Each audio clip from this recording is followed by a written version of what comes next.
Hi everybody, how's it going? Welcome back to this 100% walkthrough of LEGO Star Wars The Complete Saga. In this video, we're going to be completing Return of the Jedi on Challenge Mode, our final Challenge Mode requirement.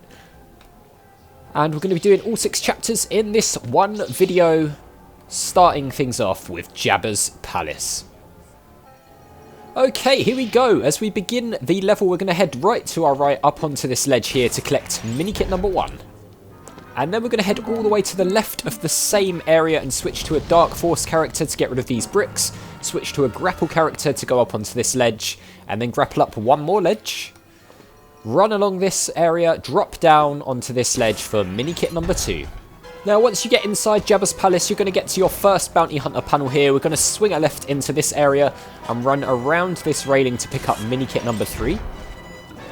And when you get into this big room here with the big Sith floor in the middle, you want to head over to the right hand side where we've got this force interactable object here. Force this out of the way, and in the little alcove behind is Minikit number 4. Once you reach this room with all the little jail cells, you want to head over to the top left jail cell. Jail cell, I should say. Switch to a small character and crawl through this hatch. Like so. Then you want to destroy this bed right here. Go through another little area for the small character and come out here, and Minikit number 5 is going to be on this bed. Once you make it into this hallway with the falling floor panels, you can collect Minikit number 6 from on here, as long as you don't fall down the hole. Like so, and then fall down the hole again. When you get into this room where you have to rescue the droids, smash through the floor down here and go into this little underground tunnel to pick up Minikit number 7. Once you make it into this room with the big pushable blocks, you want to come all the way over here to the right hand side, and hidden away behind this ledge here is Minikit number 8. Now when you make it into Jabba's throne room, over on the left hand side of this little alcove here is Minikit number 9. Now once you start the big Rancor fight, you want to head over to the top left of the room and you'll find your final Minikit, Minikit 10, right there. Chapter 2 is the Great Pit of Carkoon. After dealing with Boba Fett on this skiff here, jump over and pick up Minikit number 1 from right here. And then fly across from this skiff over to the right hand side of the big ship for Minikit number 2. Once you make it over to all these forcible panels, force this panel up right here, this large one, and behind it is Minikit 3. Before heading inside, you want to head all the way around to the left hand side of the ship, fly out into this gap and pick up Minikit number 4. After heading inside to the room with all the engine looking parts, Minikit number 5 can be found over here on the right hand side. After riding the C-3PO lift up to the upper level, you'll see this glowing shiny object here, which we're going to throw a thermal detonator at to explode. Head inside the new room behind there to pick up Minikit number 6 from right here. In the room where you have to build the disco floor, if you grapple up to this balcony here, you'll find Minikit 7 hidden away there. Now when you get outside onto the top of the ship, Minikit number 8 is going to be right there on the end. Heading further right to where these shield covered things are, Minikit number 9's on there. And after you build this set of steps and jump up onto the upper ledge, you'll find Minikit number 10 waiting just here by the lower railing.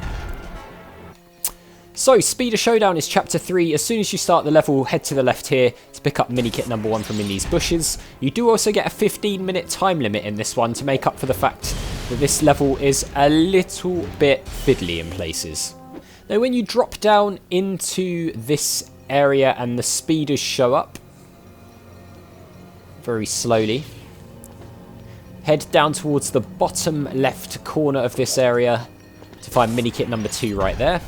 Minikit number 2, which for some reason is the same size as the character. Okay, speeder section. Minikit number 3 is right there. Minikit 4 you can find behind this little satellite on the right shooting at you. Minikit 5 you can find amongst these trees. And Minikit 6 you can find just over here on the left hand side before this little satellite dish thing. And when you come to your first stop after the first speeder chase, grab the AT-ST, head all the way over to the right here, and jump up to this ledge where you'll find Minikit 7 amongst these plants. After your second speeder chase, you'll come to another stopping area. All the way over to the left of this area is Minikit number 8. After your third speeder chase, you'll come to an area and you want to come all the way to the bottom corner to get Minikit number 9.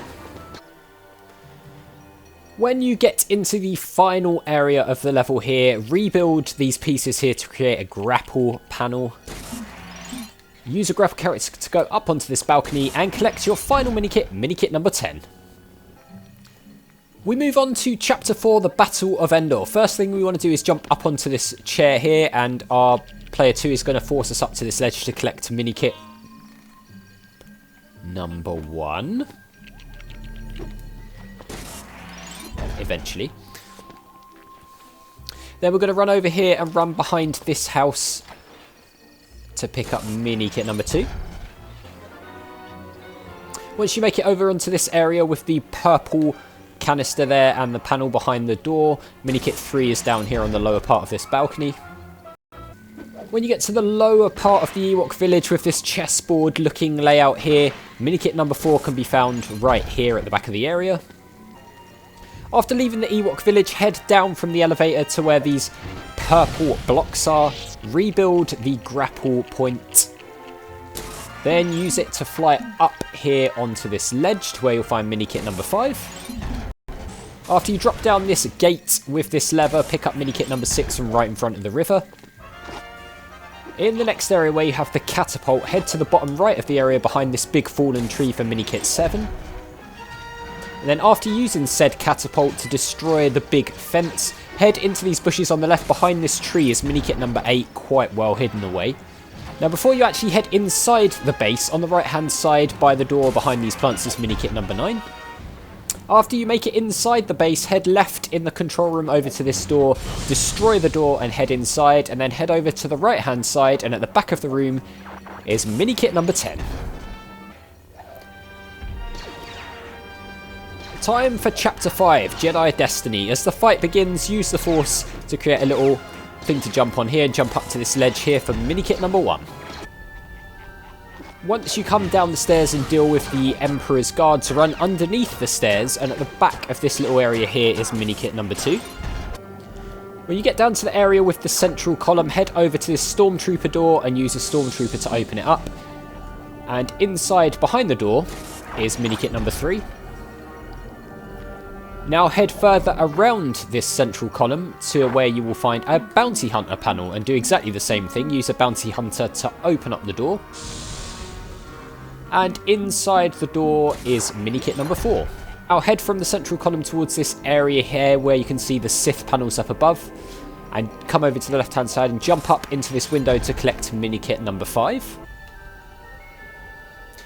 Now head over to the other side of the room where you have the elevator over here and the red beam above. Destroy all these panels on the wall to create a space where you can set a small character through the vent. Push the block off the edge. And then attack these little mines which fall here. There we go. A little bit of a glitch there. Head into this room, which you might remember from free play, and at the back of this room is Minikit number 6. Now head down to the bottom left corner of this room for Minikit number 7. Come to the middle of the room and destroy these chairs and use the pieces to build one of these little turny switches. Then climb up to the back of the wall, head round this corner to where you've got this switch, pull the switch to drop some rubble down, and then build all of that rubble into a block. Push the block down onto this little green circle you can see here, and like we did before, we're going to now use this green switch here to turn it around so the arrow's pointing to the right. We're going to push it all the way around to this green arrow here. Now we've loaded that in, this little elevator will be powered up and we can ride this all the way to the top and jump up onto the ledge for Minikit number 8. Back into the main area now. After rebuilding the fan, you can ride this beam of steam up to the top and collect Minikit number 9. After rebuilding the elevator, use the Force to move it up to the top and you'll see Minikit number 10 waiting right here on this little ledge for you to pick up. Chapter 6 then, into the Death Star. As soon as the level begins, Minikit number 1 is going to be right here. Then we're going to head onto this ship over here on the left of the area. And we're going to find Minikit number 2 right here. Okay, now into the Death Star we go. As you come along here, behind this turret on the left-hand side, you'll find Minikit number 3. Once the area opens out into this big room, you'll find Minikit number 4 over here on the left-hand side. When you get into the next long hallway on the right-hand side, you'll find Minikit number 5. And then when it opens up again, on the left-hand side, similar place to Minikit number 4, is Minikit number 6. Okay, now into the room with the big core. Minikit number 7 is floating just here. Okay, now we're on our way out of the Death Star. Hog the right-hand side as you come through this first part. Be very careful because it's easy to miss these, okay? So Minikit number 8 is there. It's okay if you die, don't worry about dying, but try not to go past it because if you go through an area, you can't come back afterwards. Now, when we get to the second area, we want to stay on the left-hand side of the area. Do not leave the left-hand side of the area because Minikit number 9 is going to be just there. And staying onto the left-hand side for the final area of the level. Just as we bend round a corner, we're going to find Minikit number 10 just there. You can see it on the left-hand side. For our final Minikit of the game, and to complete challenge mode for Return of the Jedi. Okay then guys, as you can see, we have fully completed Return of the Jedi. We've completed challenge mode for every single level now, which means there's just one more thing for us to do in this walkthrough to get the 100%. We're going to check our stat screen, which is now up to 99.5% complete. I've also got to finish Newtown off camera because I didn't do that yet, which will also give me the 160th gold brick. You guys should have it by now if you've been following the walkthrough. So we've got one more thing to do, which we'll do in the next episode, which will be the final episode of the walkthrough. So as always, thank you very much for watching. A big thank you to my patrons, Arcades Games, Wayne, Nate, Terminally Nerdy, and Paul from the Phantom Fellows for all the support. I really do appreciate it. If you enjoyed the video, hit that like button. Make sure you subscribe if you're new. And I'll see you all next time.